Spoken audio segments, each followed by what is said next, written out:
Hi, welcome back.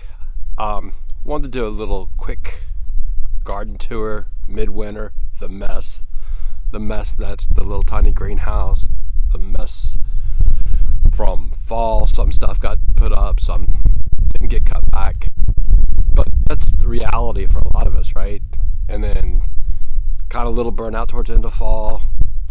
And let's do the minimum. Like working full-time jobs and kind of getting into the holiday season comes upon us, and now we're past that. It's late January. I've already have cabbage started indoors, and that's an experiment. We'll do a video this week on that because I've not had great success with cabbage outside.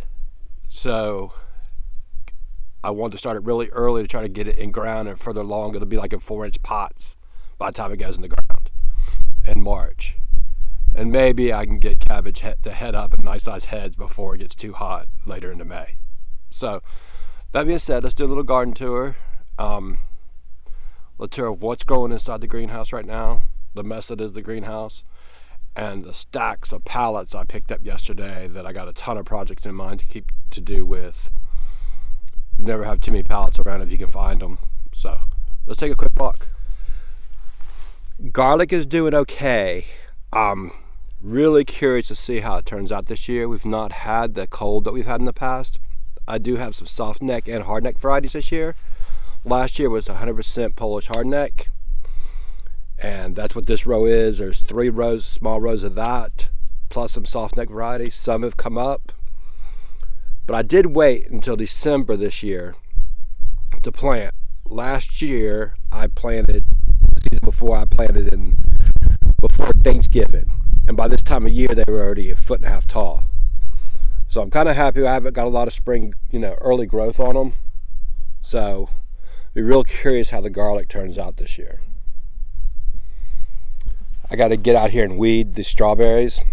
This is Chandler. Some didn't make it, but I can get other plants off the plants I have. And I've had a little bit of deer problems in the strawberries as well. I keep spraying them with the garlic hot pepper spray to help minimize that a little bit. Kind of doing a little test. The straw doesn't stay well on the fabric, of course. So we'll see how they do. Need to get some of this henbit that's popped up here lately out of it. This is a bed totally strawed in. These are Sweet Charlie. There's one. No fabric. Wanted to kind of do a test and take all the runners and let them just make a solid strawberry bed. I want to see the production difference. I want to see how well they suppress the weeds, how much time I have to put into pulling weeds instead of doing the fabric. But it's here for the next 3 or 4 years anyway, so we're going to deal with it. Spinach. The last cold snap really got it. And I'm debating on cutting it all back or wait, see both trains of thought, to see if I can get some new growth out of the crown and see if that helps. Swiss chard. I should have picked it one last time, but I had a ton of it and been eating it.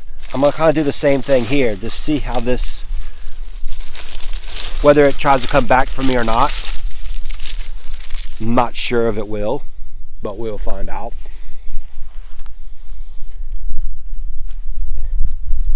Lavender. What's shocking so far is it's not gotten cold enough to give me that gray winter lavender look. Even with 11 one night we've had, I still don't have truly all the way grayed out, dyed back lavender. They were pruned into their mounds, and I've got more started inside from cuttings that I go in the ground this year. So I'm curious really watching this lavender for me over the winter and see how this does. So empty rows, broccoli needs to be cut back. It didn't get any fall broccoli. It never matured before real hard freezes happened. I will pull back this ground cover. Right now it's just in here for weed suppression. Working on mulch rows in between. When I go to plant and amend the soil, I'll do one row at a time. I'll roll it up, amend, and roll it back out. Right now it's really helping me with keeping winter weeds down. So I'm going to leave it on there. This, if you will go back to my earlier video, I talked about fall cover crops and using wildlife food plot mixes. That's what this is. These are an area that tomato goes in. There's 2 rows in here. And what I'll do is this will all get weed eated down before I go to plant. And weed fat right over top of it and let it rot. Just add organic matter to the soil. There was daikon radishes, tillage radishes in here. There's what's left of one. Excuse me. So I think that'll help. Okra I left standing for now. I've already pulled several pods for next year's seeds. I do need to get it cleaned up and saving seeds for these. Pretty simple.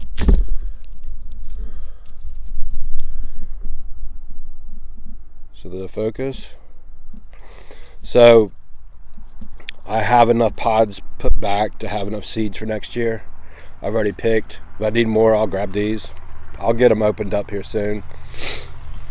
And my massive amounts of pallets I was able to score. So now, let the fun begin with all the fun projects I could do with them around the garden.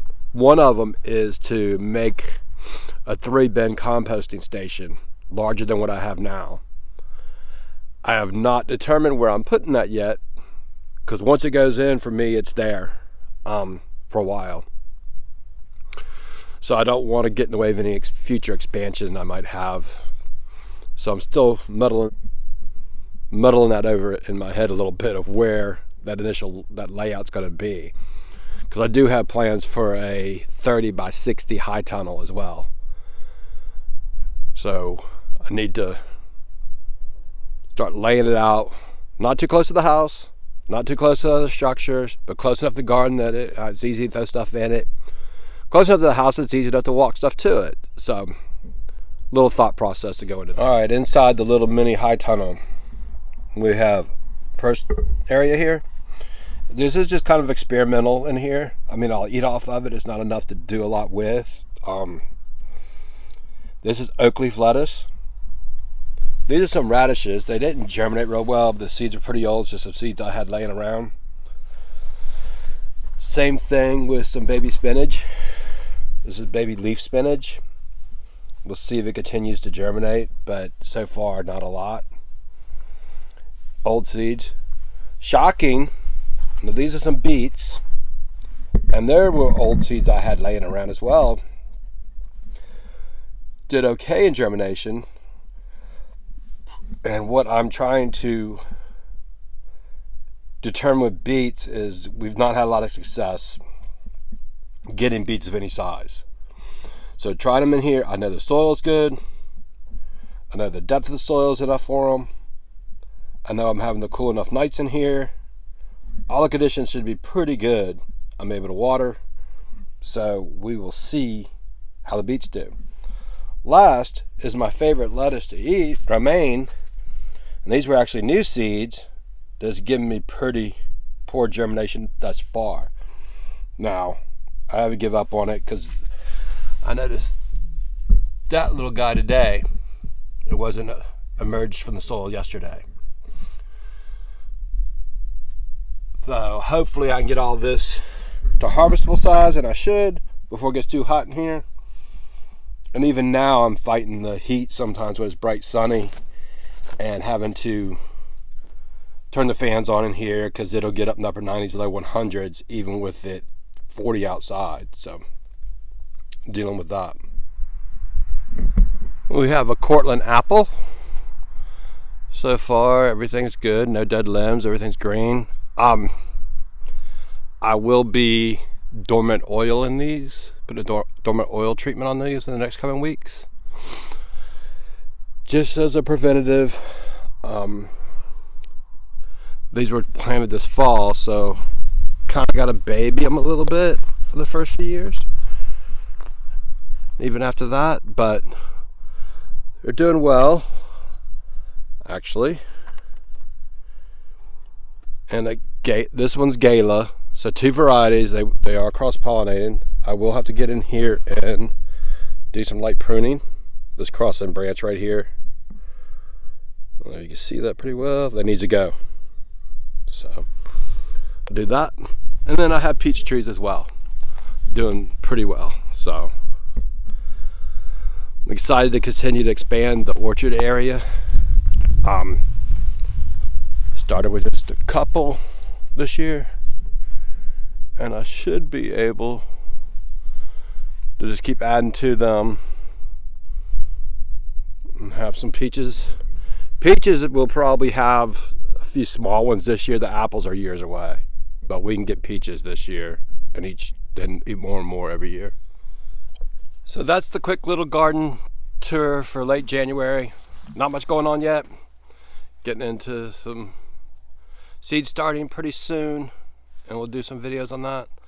There's a ton out there online. One thing I am going to do this year that maybe we can do a whole series on. First time ever I'm going to graft tomatoes. I've never done it. I've ordered all the stuff. I've ordered my seed stock. So we'll do that and kind of see how they do. I mean, just doing it for the heirlooms. And let's see if that really makes that big a difference, and if I can do it successfully or not. So thank you. If you liked the video, please hit the like button and subscribe. I would certainly appreciate it. Thanks.